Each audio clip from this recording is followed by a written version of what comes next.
As opiniões e comentários dos convidados deste programa são de responsabilidade exclusiva dos mesmos, não representando necessariamente o ponto de vista desta emissora.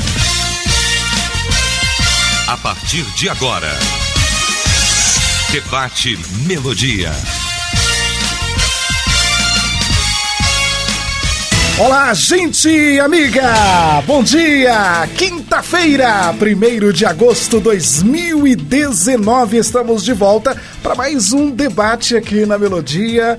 Um debate que a gente pode dizer, sim, um debate histórico, né?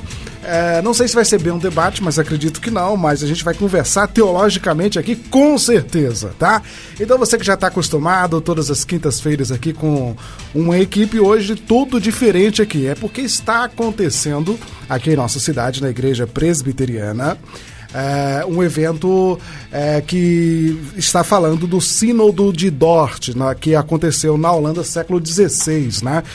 E aí nós temos aqui uma equipe na cidade, né, de pastores, reverendos, que sabem tudo sobre esse assunto e vieram falar aqui em nossa cidade, e a gente aproveitou, claro, a gente não poderia perder essa oportunidade de trazer esses homens de Deus aqui para falar para vocês o que foi o Sínodo de Dort, a importância teológica desse evento para o mundo, né, a partir da Holanda, enfim.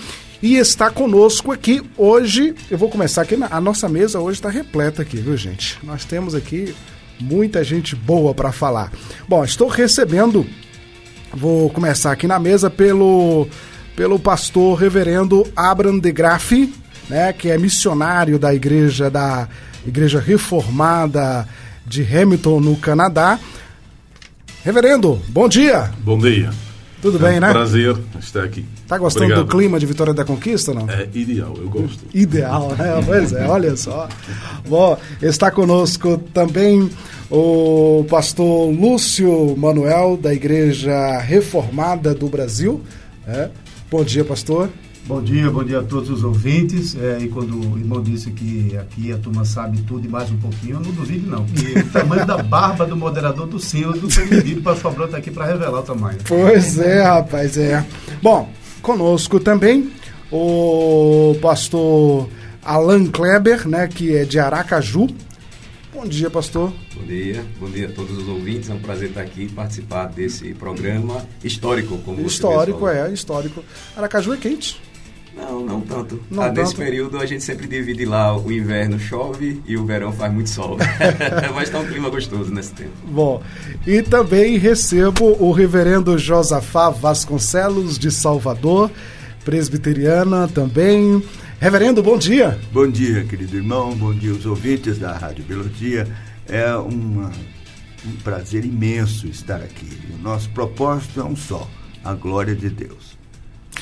Muito bem, vamos então iniciar o nosso debate orando, falar com o nosso Pai que está no céu. Eu vou pedir ao pastor Alan Kleber, por favor, que ore apresentando esse programa de hoje ao Senhor. Senhor nosso Deus, nós te bendizemos, louvamos o teu santo nome por este dia e o privilégio, Senhor, de participarmos deste programa na Rede Melodia, na Rádio Melodia, e tratar de um assunto tão caro para nós, de um tempo em que o Senhor levantou homens consagrados e fiéis a fim de que batalhassem pela fé que de uma vez por todas foi entregue aos santos. Nesta hora, Senhor, pedimos a direção do teu Espírito para que tudo aqui que vamos fazer e a conversa, a reflexão e tudo que nós vamos tratar glorifique o teu santo nome. Pedimos isso em nome de Jesus. Amém. Amém.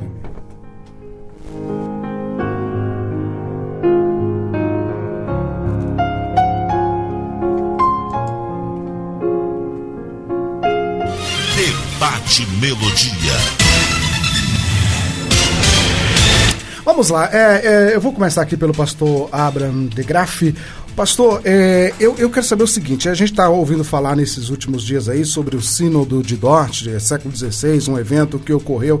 Eu queria que o senhor fizesse uma síntese aqui para que a gente possa entender de fato o que foi o Sínodo, a sua importância, só para que a gente possa daí partir para a nossa discussão aqui.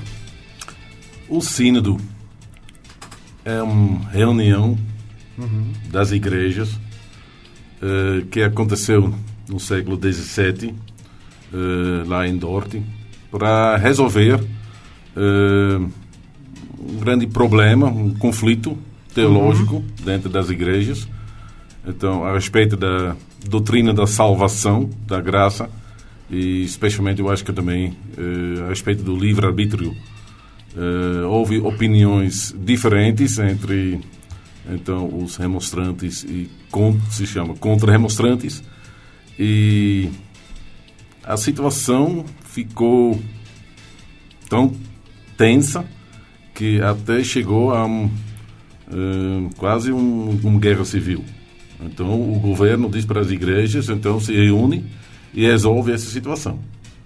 Então eles trataram essa questão observando de vários pontos de vista, do ponto de vista da predestinação, do sacrifício de Jesus Cristo, do pecado do homem e da preservação de Deus, a perseverança dos crentes. São mais ou menos os temas que você vai encontrar nos cânones de Dort, nas decisões do sínodo. Então, a partir do século XVI, então foi feito esse sínodo. 17. 1618, 1619. Por ali. Aí veio essa importância. Aí esses documentos doutrinários, vamos entrar na questão dos documentos, né? Doutrinários. A igreja se reuniu e aí foram também várias pessoas de outros países. Certo. As igrejas holandesas, então, o conflito estava dentro da casa, vamos dizer, né? Dentro da igreja. Então, eles convidaram, porque a doutrina reformada não é somente das igrejas reformadas na Holanda, mas de todas as igrejas reformadas que estavam lá na Europa. Suíça, Genebra, Alemanha, Emden, Hessen, várias outras igrejas, Inglaterra também, sim. França, todos foram convidados para ajudar os delegados das igrejas holandesas, então, para realmente, foram pessoas, professores, todos professores, pessoas bem piedosos também, que tinham bom conhecimento das Escrituras, para realmente resolver, meditar sobre o que a palavra de Deus diz a respeito dessas coisas. Tá. Agora, pastor Lúcio, vamos falar desses documentos, porque o que esses documentos eles visaram atingir? Quais foram os pontos? No caso dos cânones de Dort, eles são documentos mais específicos, eles não tratam de todas as doutrinas bíblicas, como outras confissões fazem. A confissão belga, a confissão de Westminster, são confissões mais abrangentes, que tratam sobre vários aspectos das doutrinas. No caso dos cânones de Dort, eles são mais específicos para tratar sobre a doutrina da salvação, como as igrejas reformadas entendem que Deus realiza a salvação do pecador. A partir do pecador, a partir de Deus, que abrangência tem essa salvação, é para todos, para os eleitos, como essa salvação é operada a partir de uma fé presumida do pecador, a partir de um ato soberano de Deus. Então, todos os 5 capítulos desses cânones de Dort, eles vão tratar sobre diversos aspectos dessa doutrina, a doutrina da salvação. E esse documento em particular, ele está junto com outros 2 documentos que são adotados também pelas igrejas reformadas mundo afora. Os outros 2 são a Confissão Belga e o Catecismo de Heidelberg. Então, junto com os cânones de Dort, formam as 3 formas de unidade das igrejas reformadas. Ok. 11h12, para você que chegou agora, está meio que sem entender, né, o que está acontecendo. Nós estamos discutindo aqui o sínodo de Dort, né, o que aconteceu ali no século XVII, esse evento importante, um evento que tratou de fato da doutrina, né, e a gente está aqui hoje com um time, né, em sua maioria presbiteriano, né, presbiterianos e reformados, e a gente está aqui discutindo. Agora, o pastor Alan, eu queria que o senhor falasse por que foi tão importante o sínodo. Por quê? Como o pastor Abrão mesmo falou, havia uma grande tensão, até mesmo política, na própria nação. E essa resolução, é interessante, a gente às vezes não pensa nisso, com respeito à fé e à religião daquele povo, definiria os rumos futuros da nação e traria impactos extremamente positivos, inclusive mudando muito a própria, fortalecendo a identidade nacional do povo, fortalecendo a fé deles, né, fincada na palavra de Deus e tendo uma só confissão, ou seja, isso dando um direcionamento bem claro e bíblico. E assim, definindo questões, porque eles necessitavam de uma forma, eles necessitavam de uma unidade. Então você vivia um tempo de tensão e de debates, e a controvérsia, então, ela definiria se a posição de Jacó Arminius seria a posição a ser seguida por Holanda, e certamente traria impacto para as outras nações, por isso a importância e esse sentido internacional também do sínodo. E, por outro lado, a posição que era defendida e pregada na maioria das igrejas, a posição ensinada por João Calvino, que também daria o molde, daria os rumos de todo aquele acontecimento. Por isso, a sua força histórica. Nós percebemos que não somente na soteriologia, que foi o foco do sínodo, você vai perceber isso, mas, por exemplo, ouvimos ontem o pastor Abrão falar sobre isso, uma palestra muito, muito importante sobre a história do sínodo.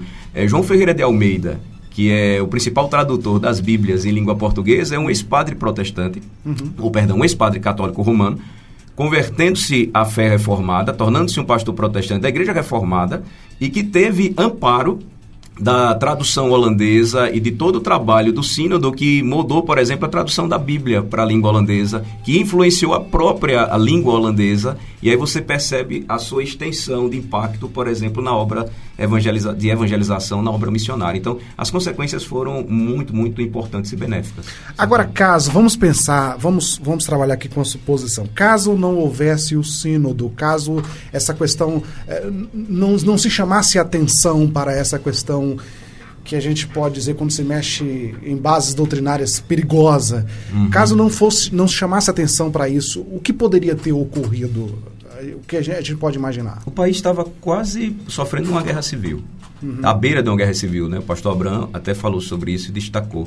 E as consequências é que isso não promoveria o avanço da fé reformada naquele país, traria impactos extremamente negativos, porque causaria uma divisão nas igrejas, na verdade, né? A unidade começa a partir da doutrina, como nós aprendemos na palavra, né? E perseveravam na doutrina dos apóstolos. Se não acontecesse isso, essa definição, e por isso a importância dos credos e das confissões para as igrejas de Cristo, então haveria uma dissensão, haveriam facções, haveria uma divisão, né? Seria terrível. Agora, o problema já não estava estabelecido? O pastor Abraham disse que o problema é de casa mesmo. Já não estava uma divisão? Posso falar? Pode sim. Porque eu falo num contexto do sínodo de Dort. Mas o problema, a controvérsia, existia também, por exemplo, dentro da Igreja Católica. Sim. Nos anos 90 do século XVI, houve a mesma discussão dentro da Igreja Católica entre os dominicanos e os jesuítas. E é uma discussão que foi de 1595 até 1602, e até o momento que o Papa diz: vamos acabar, isso não vai levar a nada. A controvérsia é fundamental, realmente é profundo. Então eles pararam, mas eles não podiam mais publicar sobre isso dentro da Igreja Católica. Armínio levou a questão, então na universidade encontrou o seu oponente Gomarros, começaram a discutir, e depois os alunos de Armínios continuaram a escrever uma remonstrância, um protesto, então publicando então as suas ideias a respeito disso, da questão da salvação do livre-arbítrio. E então as igrejas reformadas reagiram, e por isso então chegou à mesa do sínodo. Mas a controvérsia, eu acho que já existia na época de Agostinho. Então, no século XVI, Lutero contra Erasmo e contra a Igreja Católica, com o seu livre-arbítrio. E até hoje em dia. Eu estou vendo que essa questão até hoje, então é bem discutido. O senhor percebe, pastor Abrão, que o capítulo 3 mesmo, quando fala da queda do homem, os cânones, vai se remeter ao século V. Isso. Da controvérsia entre Pelagiano. entre Pelágio e Agostinho. A gente pode dizer que essa controvérsia, ela até hoje nos divide? A gente pode dizer isso? Sim. Sim. Ok. Completando o raciocínio, quando a gente está estudando sobre o Sínodo de Dort, a gente deve ter sempre em mente que a gente está em um período, em um momento histórico, onde a igreja e o governo não era uma coisa como hoje, separada. Então, naquele momento, tinha que existir uma decisão, fosse de uma forma, fosse de outra, o Estado tinha que intervir, porque se isso não acontecesse, o país entraria numa guerra civil. Então, o Sínodo de Dort foi uma convocação para pacificar e para definir o rumo da igreja, que naquele momento, as igrejas reformadas na Holanda, em boa medida, elas já eram igrejas de tradição reformada. O que aconteceu é que agora, dentro dela, essa confissão reformada que já veio desde lá de trás, do século anterior, ela estava sendo ameaçada. Então, ou resolve-se, ou então tudo vai entrar em colapso. Muito bem. Pastor Josafá Vasconcelos, a gente ouviu falar sobre a controvérsia arminiana. O que foi essa controvérsia e como ela surgiu? Bem, a questão mesmo, vamos dizer, no cerne, tem a ver com o Evangelho, e com a glória de Deus. O Evangelho é um só. É chamado Evangelho da graça do nosso Senhor e Salvador Jesus Cristo. O apóstolo Paulo enfrentou esse problema de tentativa de mudança do Evangelho. Em Gálatas, no capítulo 1, no verso 6, diz: admira-me que estáis passando tão depressa daquele que vos chamou na graça de Cristo para outro Evangelho. Que outro Evangelho? Era o Evangelho centrado no homem que estava acontecendo, que estava já aparecendo, e que na época do Sínodo de Dort foi apresentado, inclusive, de forma formal, num documento defendendo o antropocentrismo no Evangelho. O homem, com seu livre-arbítrio, é quem decide. E então, os teólogos que se reuniram no Sínodo de Dort se levantaram para defender as Escrituras e mostrar que a palavra de Deus nos ensina é um evangelho centrado em Deus, teocêntrico e não antropocêntrico. Então, é Deus soberanamente quem salva. Então, o resumo é isso. Por isso que até hoje é importante isso, porque qual é o evangelho que você crê? Qual é o evangelho que está sendo pregado? Está centrado no homem? É o homem mais importante do que a glória de Deus? Não, a glória de Deus é mais importante. Então, Deus soberanamente escolheu incondicionalmente os pecadores. Isto preserva a glória de Deus. É o primeiro ponto que foi discutido lá no Sínodo de Dort. A glória de Deus, a prerrogativa de Deus soberano de salvar a quem quer. Segundo ponto, chama-se depravação total.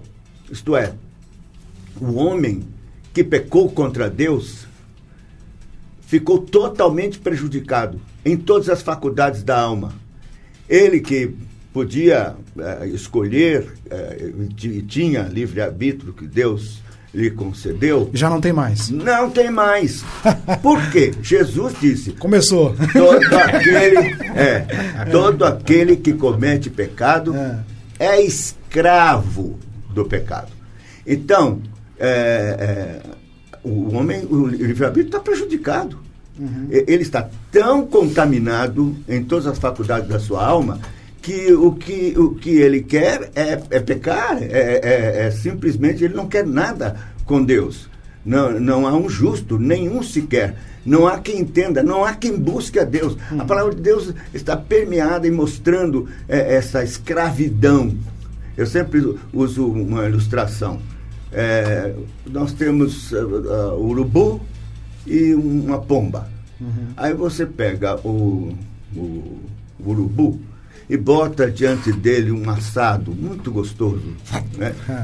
E bota também uma carniça, a mais podre que você achar. E diz para o urubu, usa seu livre-arbítrio. Ele vai para onde? Ele vai para a carniça. Então é exatamente isso que o homem é. O homem está podre e totalmente contaminado. A Bíblia diz que todos nós somos como o imundo. E desde a cabeça até os pés enferidados, sem cura, não é? E assim escravizados. O homem não tem por si só nenhum interesse pelas coisas de Deus. Se você vê alguém com interesse nos ímpios a respeito de Deus, é um interesse absolutamente carnal e que não é o Deus verdadeiro. E todo esse interesse está contaminado. Por isso que a Bíblia diz que as nossas obras de justiça são trapos de imundícia. Até mesmo o interesse por Deus no ímpio é trapo de imundícia, é contaminado com o pecado, não serve. Então, a salvação é toda de Deus, do começo ao fim, por sua graça. Pela graça sois salvos, mediante a fé. Isto não vem de vós, é dom de Deus, não vem das obras, para que ninguém se glorie. Agora, pastor, quando Jesus faz nos evangelhos e até hoje o convite ao pecador, arrependei-vos, pois é chegado o reino de Deus, enfim, o reino dos céus, eu começo a pensar o seguinte, quando um convite é feito, você tem a opção de aceitar ou não. E como é que o pecador tem essa escolha após receber esse convite? Muito bom. Você trouxe uma coisa que vai ajudar muito. Porque Jesus diz, vinde a mim todos vós que estáis cansados, sobrecarregados, e eu vos aliviarei, não é? Isso é um convite. Mas ele também diz, ninguém pode vir a mim, se do Pai isso não lhe for concedido. E é claro que existe o convite, a livre oferta do Evangelho, a pregação que deve ser feita a todos. Mas o que nós temos que entender é que a resposta do pecador será pela graça de Deus somente. Um exemplo, por exemplo. Quando Jesus chegou no tanque de Betesda, tinha muitos doentes, enfermos. Tinha um aleijado lá, 38 anos. Jesus perguntou, queres ser curado? Senhor, eu não tenho ninguém que me leve lá no tanque, que mexe a água. Não tenho ninguém. Jesus, levanta, toma o teu leito e anda. Ele podia, ele talvez dissesse para o Senhor, isso é uma coisa que eu não posso fazer de jeito nenhum. Mas não está escrito isso. Simplesmente ele se levantou e andou. Então, a questão do homem não poder fazer é resolvida pela graça e pelo poder do Espírito Santo. Então, é o Espírito Santo quem dá fé, arrependimento e opera todos os recursos da graça e do poder da obra de Cristo no coração do pecador e o regenera e o vivifica e o põe de pé nova criatura. Então, veja que é o poder de Deus. E graças a Deus por isso, né? Pastor Abel. Queria completar isso um pouquinho, porque mesmo Jesus, num certo momento, nos contou uma parábola, que mais ou menos mostra as duas linhas também, sobre o fariseu e o publicano, que ambos foram para o templo. O fariseu, então, ele contou essa parábola, o texto diz, para as pessoas que estavam se justificando por si mesmo. Então, o fariseu se justificou pelas boas obras, graças que não sou como as outras pessoas, nem com esse publicano ali. Eu faço isso, faço aquilo, e ele está mostrando todas as suas boas obras. E depois, então, o publicano, que está se batendo no peito, nem quer ouvir para o céu, e diz, eu miserável pecador. Quem foi justificado? Sabe? Publicano. Publicano. Aquele que confessou, eu não posso me salvar. E assim Então você recebe a graça. E não, se você quer se justificar, é um caminho que não leva a vida. Então, se o homem não tem livre arbítrio, pastor Lúcio, ele não tem livre arbítrio, ele não, como o pastor Josafá disse, todas as suas decisões, suas faculdades foram contaminadas pelo pecado. Então, a questão da evangelização, ela seria o quê? Somente um protocolo? Porque a sua decisão já está tomada, Deus já escolheu você ou não. Então, o que você disser aqui, ou o que você escolher aqui, já está determinado, então não tem mais. Seria o quê? Só um protocolo? Porque já está tudo decidido? É assim? Não. Nosso Deus, ele não é caprichoso. Nosso Deus, ele se revela amoroso. O nosso Deus, ele não apenas decidiu o que fazer, mas ele decidiu como fazer, ele decidiu com quem fazer, ele decidiu sobre o destino de cada pessoa, sobre quem ele ia operar. Então, na eternidade, Deus não apenas escolheu os pecadores que seriam alvo de sua bondade, mas ele também escolheu o Salvador desses pecadores, e ele escolheu o modo como esses pecadores viriam até ele. Então, no momento em que Deus olha para pecadores, como diz para Paulo, eu tenho muito povo nessa cidade. Qual é a providência que Deus toma? Enviar o evangelho para esses pecadores. Em vários momentos na Escritura, nós vemos isso acontecendo de uma maneira irrestrita. Por exemplo, no discurso de Pedro, em Atos capítulo 2, quando Pedro discursa, uma parte daqueles ouvintes desprezavam tudo o que Pedro dizia e até eles estão embriagados. Mas uma parcela dizia não. E prestaram mais atenção e fizeram a pergunta que já demonstrava que no coração desses pecadores alguma coisa a mais estava acontecendo. Eles perguntaram: senhores, que faremos? Então, isso sempre está acontecendo. Deus está enviando pregadores do Evangelho que eles não têm autorização de Deus para escolher para quem vai proclamar o Evangelho. Eles devem proclamar o Evangelho a toda criatura. Porém, como o pastor Josafá enfatizou, é prerrogativa de Deus dizer quem Ele quer. E Ele faz com que essa palavra pregada tenha um efeito duplo na vida desses pecadores. Vão ouvir e vão desprezar. Outros vão ouvir e vão reconhecer nessas palavras o chamado do bom pastor, e por causa da obra do Espírito Santo operando no coração desse pecador e não de outros, como aconteceu com Lídia, porque Paulo, quando chega, tinha várias mulheres, mas o texto diz de uma só. Deus abriu o coração de Lídia, para que Lídia atendesse às palavras. Só para dizer, porque você faz uma boa pergunta. Eu posso me imaginar que tem muitos ouvintes que estão realmente se perguntando isso. Eu vou tratar hoje à noite predestinados para pregar. E eu acho que Alan fala também amanhã sobre esse assunto, evangelização ligado a isso. De fato, nos cânones, em todos os 5 capítulos, se toca esse assunto. Tem que pregar. Tem que chamar as pessoas.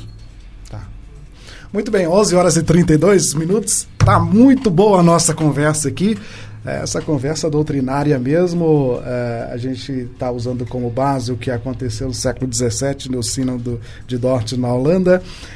Está conosco o pastor Abraham de Graaf do Canadá, também o pastor Lúcio Manuel, também o pastor Alan Kleber e o reverendo Josafá Vasconcelos. Nós vamos para o intervalo rapidamente e já a gente volta, porque tem um negócio de uma eleição aí, a Bíblia diz que já houve uma eleição antes que tudo existisse. Como é que é isso, meu Deus do céu? Eleitos para quê? Como? O Cordeiro já elegeu, já houve uma eleição antes? Bom, daqui a pouco a gente volta. A gente está em meio a um evento aqui. A gente está aproveitando a presença dos pastores aqui, que estão em nossa cidade, para vir aqui no Debate Melodia e expor, né, essas questões doutrinárias. Mas o nosso querido pastor Alexandre. Bom dia. Bom aos dia. ouvintes, aos... Alexandre Lessa. Isso. Pastor, é um privilégio estarmos aqui, né? Nós estamos aqui com esses irmãos queridos, tendo essa oportunidade bendita de explicar, né, de trazer a Vitória da Conquista, um evento que fala sobre o Sínodo de Dort, né?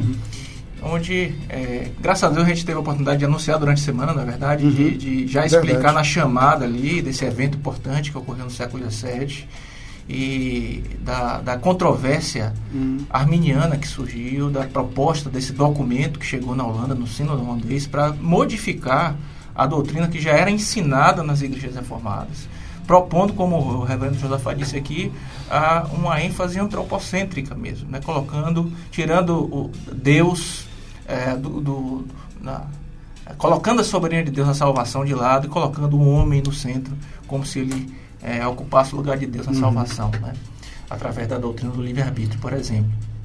Então, a Igreja Presbiteriana de Vitória da Conquista, junto com a Igreja Presbiteriana Aliança, está recebendo aqui este evento que é organizado pelo Dort 400 anos, que é uma organização, um projeto dos irmãos da Igreja Reformada do Brasil, e nós estamos recebendo esses irmãos preciosos aqui, tratando esse tema tão importante. Então, queríamos deixar um convite, pastor Gilaelson, para todos aqueles que estão nos ouvindo, para que hoje à noite e também amanhã, às 19h15, na Rua da Misericórdia, de número 260, possam se fazer presentes para participar conosco. Ontem, muita gente, a igreja encheu, nós tivemos todos os alunos do Seminário Bíblico Thompson conosco, o professor Glauber, o diretor Pereira disse que iria também, várias igrejas e irmãos de denominações diferentes ali, estudando sobre a soteriologia, que é a doutrina da salvação, vendo a graça de Deus, a soberania de Deus na salvação,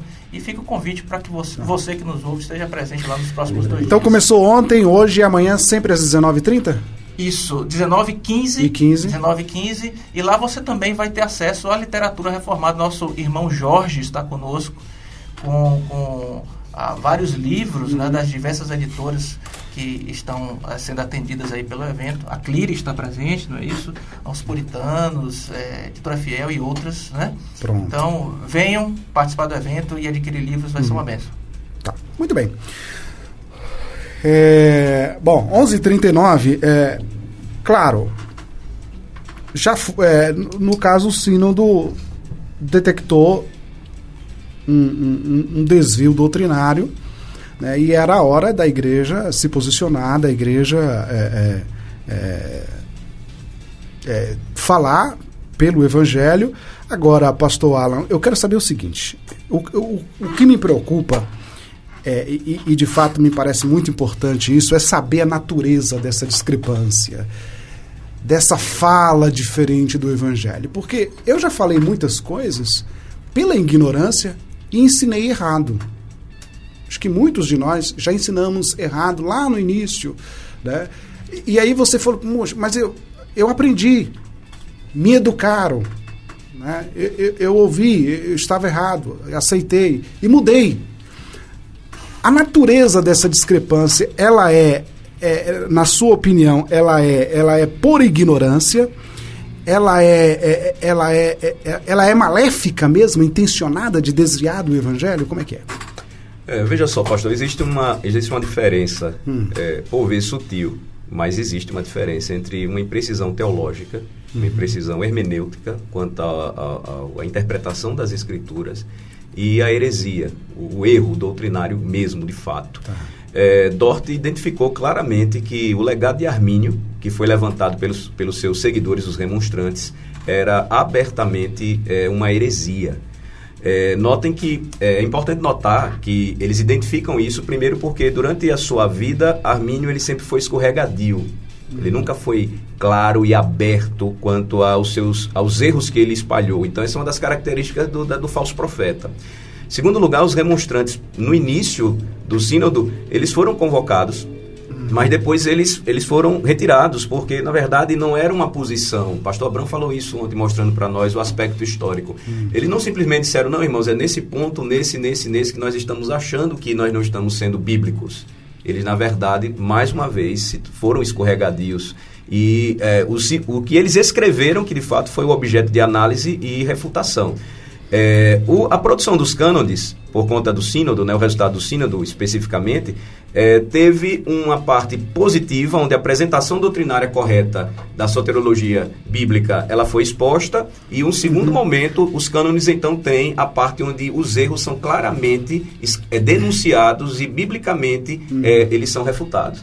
Então, a gente lembra aqui de Gálatas capítulo 1, ainda que um anjo vindo do céu, até mesmo eu, vos ensino um evangelho que seja diferente do que vos temos pregado, seja anátema. Tá. A palavra anátema é maldito. Então, erro teológico é erro teológico. Sempre foi assim. Com Pelágio, você tem. A Igreja Católica depois tenta ajeitar e cria uma forma de semi-pelagianismo.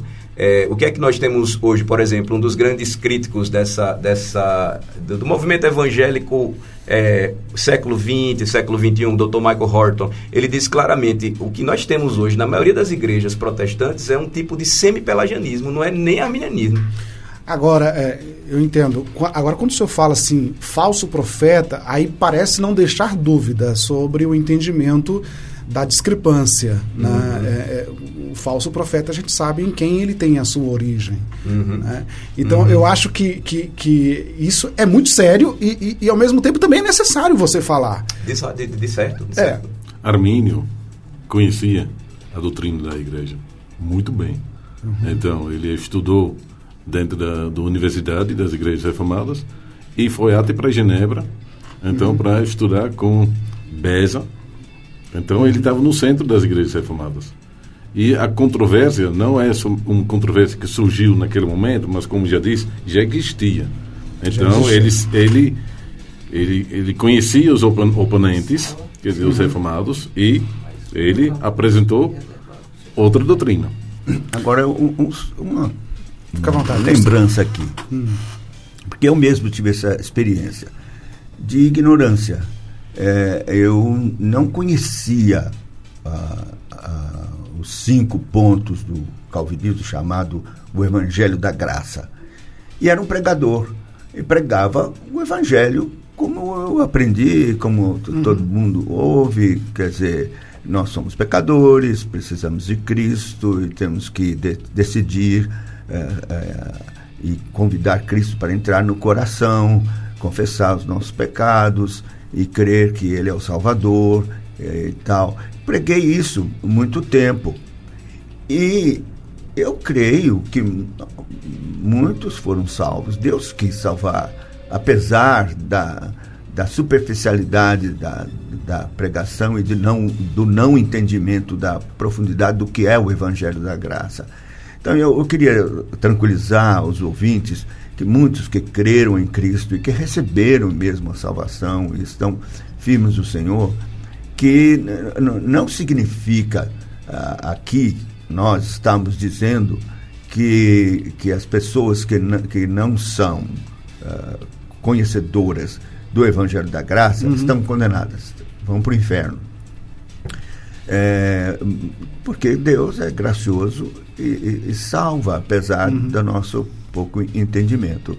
Então, o problema é que o Evangelho que não é consistente conforme é a verdade em Cristo Jesus, ele traz danos, malefícios. Pessoas que têm uma vida cristã superficial. A igreja está assim. Nós somos uma geração fruto de um evangelho ralo, de um evangelho água com açúcar, de um evangelho que não era consistente. Então, muitos estão na igreja, nunca nasceram de novo, são carnais, têm práticas de pecado, pensam que estão salvos e não estão. Mas há também os que estão e que poderiam estar muito mais amadurecidos espiritualmente e com uma vida realmente santa, que agrada a Deus, mas não têm o conhecimento do Evangelho da Graça do nosso Senhor e Salvador Jesus. E assim você pode também outros irmãos que, então, são crentes, mas às vezes estão observando essa luta que eles têm contra o pecado, as suas fraquezas, e pode pensar, eu sou salvo, enquanto então tem toda a esperança para Jesus Cristo. Eu acho que os pastores do sínodo queriam mostrar a perseverança, a preservação de Deus. Deus não é fiel. Deus não vai deixar, então, os seus amados se perder. Consoladora essa doutrina da perseverança. Um detalhe importante aí no que eu falei inicialmente, que o pastor me perguntou, é que Armínius, ele quando dava aulas públicas, ele ensinava os documentos e as doutrinas reformadas. Mas na conversa em particular, ele então disseminava o erro. Então, falso profeta age assim. E o que a gente observa hoje é um outro evangelho. Na verdade, isso precisa ser claramente dito, e nós vivemos essa dificuldade porque, por vezes, nós temos até ministros ou pregadores do evangelho que estão fazendo isso, e há uma intenção mesmo, infelizmente. Vamos pegar a eleição aqui para a gente fechar com esse assunto. Todo mundo fala um pouquinho. Quem é que fala agora? Eu me perdi um pouco. Pastor Josafá, né? Pastor Josafá. A gente começa aqui e vai. Tá. Então, assim, pastor Josafá, vamos falar da eleição, porque às vezes eu encontro uma contradição em muitas pessoas que dizem o seguinte: não, eu escolhi a salvação, mas ao mesmo tempo que ela diz que escolheu, ela diz que ela é uma escolhida. Deus me escolheu. Peraí, você foi escolhido ou você escolheu? Né? Porque aí a gente tem essa contradição aí. Aqui nós temos já a participação, pastor Josafá, do Adailton aqui pelo WhatsApp. Ele diz o seguinte: surgiu uma dúvida agora. O fato de termos um coração quebrantado significa que fomos escolhidos? Qual é a prova de que somos escolhidos por Deus? Bom, ótimo. Primeiro, a questão de quem nos escolheu. Foi eu que escolhi ou foi Deus que escolheu? Bom, Jesus mesmo responde isso. Jesus disse: não foste vós que escolhestes a mim, mas eu vos escolhi a vós. Resposta de Cristo, dos lábios dele.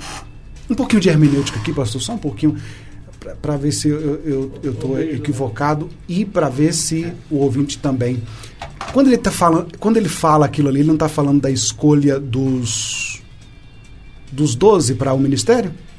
Não, em absoluto. Ele está falando da escolha mesmo para a salvação, que inclui também o ministério, porque quando somos escolhidos por Deus para a salvação, somos escolhidos para servir. Tá, pode seguir. Mas veja que em Efésios, o apóstolo Paulo é muito claro e diz assim: bendito Deus e Pai do nosso Senhor Jesus Cristo, que nos tenha abençoado com toda a sorte de bênçãos espirituais nas religiões celestiais em Cristo, assim como nos escolheu nele antes da fundação do mundo, para sermos santos e irrepreensíveis perante ele em amor. E assim nos predestinou para ele, para a adoção de filhos por meio de Jesus Cristo, segundo o beneplácito de sua vontade. No verso 11 diz: nele, digo, no qual fomos também feitos heranças, predestinados segundo o propósito daquele que faz todas as coisas conforme o conselho da sua vontade. Então veja, a prerrogativa é de Deus. É Ele quem escolhe. O homem pecou, foi expulso do paraíso, e então ele se tornou inimigo de Deus. Mas Deus, por sua graça, quis salvar um povo, que seria para o seu filho, a igreja. E seria também quem ele quis. Quem ele quis. Quem ele quis. A uns ele não quer. Claro, ele simplesmente deixou-os na sua condição de pecado. Veja, não seria injusto Deus se nos deixasse perecer. Se mandasse todo mundo para o inferno... Porque, claro, todos receberam esta condenação. Okay. O salário do pecado é a morte. Mas Deus graciosamente quis salvar. Texto da Bíblia. Fique à vontade. É palavra, é lâmpada para os nossos pés. Há injustiça da parte de Deus? De maneira nenhuma.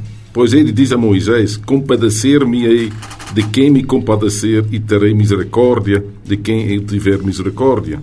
Assim, pois, isso não depende do que quer, nem do que corre, mas de Deus que se compadece. Olha, deixa eu responder a pergunta que foi feita aí no final. Vamos lá. Do ouvinte, rapidinho, né? Porque o sinal... Como saber que fomos escolhidos? Exatamente. Como saber que fomos escolhidos? O apóstolo Pedro nos fala claramente na bendita palavra de Deus que nós podemos sim saber que somos eleitos, porque podemos confirmar a nossa eleição. Mas os puritanos que viveram no século XVII disseram uma coisa assim preciosa. Eles disseram o seguinte: tem duas marcas do eleito, um na orelha, outro no pé. Na orelha e outro no pé. Na orelha, as minhas ovelhas ouvem a minha voz. E no pé, me segue. Ok. Vamos lá. Eleição, gente, eleição. Deixa eu só registrar aqui a participação da irmã Joanísia, né, Vasconcelos. É parente do pastor Vasconcelos? Não. Só deu Vasconcelos hoje aqui. Bom, ela parabeniza a Rádio Melodia pela escolha do tema e os pastores pela exposição bíblica. Obrigado, Joanísia, pela participação. Pastor Lúcio. Eu vou contribuir ajudando a questão hermenêutica em Efésios. Tá. Porque eu acho que isso tem a ver também com a doutrina da eleição. Se o ouvinte em casa pegar a carta aos Efésios e ler os 3 primeiros capítulos, se ela tiver cuidado em observar, ela vai ficar espantada que nos primeiros 3 capítulos o pecador que está lendo não é chamado a fazer nada senão admirar a obra que Deus realiza na salvação do pecador. Somente no capítulo 4 em diante, a segunda parte da carta, o pecador é chamado a fazer alguma coisa, mas ele é chamado a fazer alguma coisa no contexto da salvação, ou seja, dentro da igreja, uma vez que você foi salvo dessa maneira maravilhosa. Paulo encerra, inclusive, essa primeira parte com um belíssimo louvor à doxologia dos últimos versículos. Ora, aquele que é poderoso para fazer infinitamente mais do que tudo quanto pedimos ou pensamos, conforme o seu poder que opera em nós, a ele seja a glória e na igreja e em Cristo Jesus por todas as gerações, por todo sempre. Amém.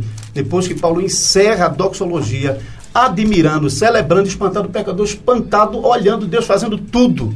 Aí ele diz: agora você está na igreja, trabalhe para a glória do nome do Senhor. Pastor Alan, é quase que uma maldade fazer essa pergunta agora para o senhor, faltando só 5 minutinhos para terminar, mas eu vou ter que fazer. Aqueles que Deus não quis salvá-los, então ele não os amou? Ele ama aqueles que decidiu salvar com amor incondicional.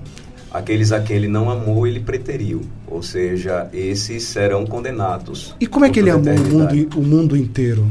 Você precisa entender a expressão mundo ali. Por exemplo, eu vou dar uma festa, vocês são meus amigos, e aí você vai me perguntar: beleza, Alan, quem é que vai para essa festa? Todo mundo.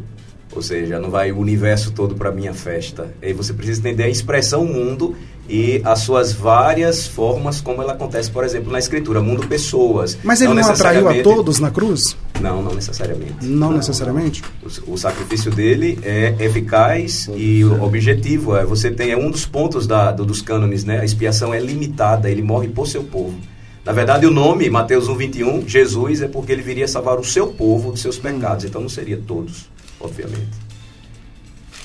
Uma questão interessante aqui, quando você toma o artigo 9 do capítulo 1 dos cânones de Dort, ele vai falar, ou vai questionar, na verdade, explicar corretamente um dos erros doutrinários ensinados por Armínio, que a eleição não se baseia em fé prevista.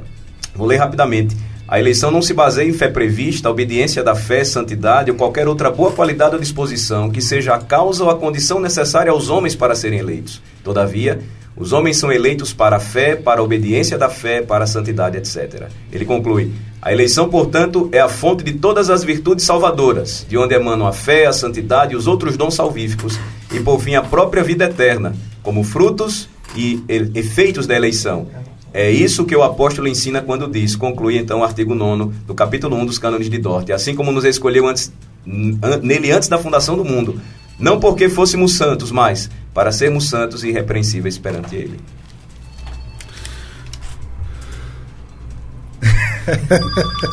Você não vai discordar, pastor Abraham não vai discordar, com certeza, eu sei que não vai, né? Tá tudo certo. Só queria falar mais alguma coisa, pastor Josafá? Tudo certinho, tá? Então, essa eleição aconteceu antes da fundação do mundo mesmo? Tá fechado? Você está falando sobre a eleição. Da salvação? Não sobre a rejeição, né? Não, eleição. É outra coisa. Tá, eleição. Você tem que separar esses dois. Então separa, pastor. Certo. Não, vamos falar sobre isso amanhã. Amanhã tem você mais. Quer que eu vou dizer bem rapidamente, resumidamente, sobre um assunto que é tão complexa, então eu posso facilmente, dizer alguma coisa que as pessoas não entendem. Possa ser entendido. Tudo bem, mas amanhã, gente, tem mais, viu? Amanhã tem mais, porque o evento aí sobre o Sínodo continua. E amanhã a gente vai estar aqui, se Deus quiser, no mesmo horário, às 11 da manhã, com esses pastores aqui. Todo mundo está fechado para amanhã? Os ouvintes estão esperando. Viu, gente?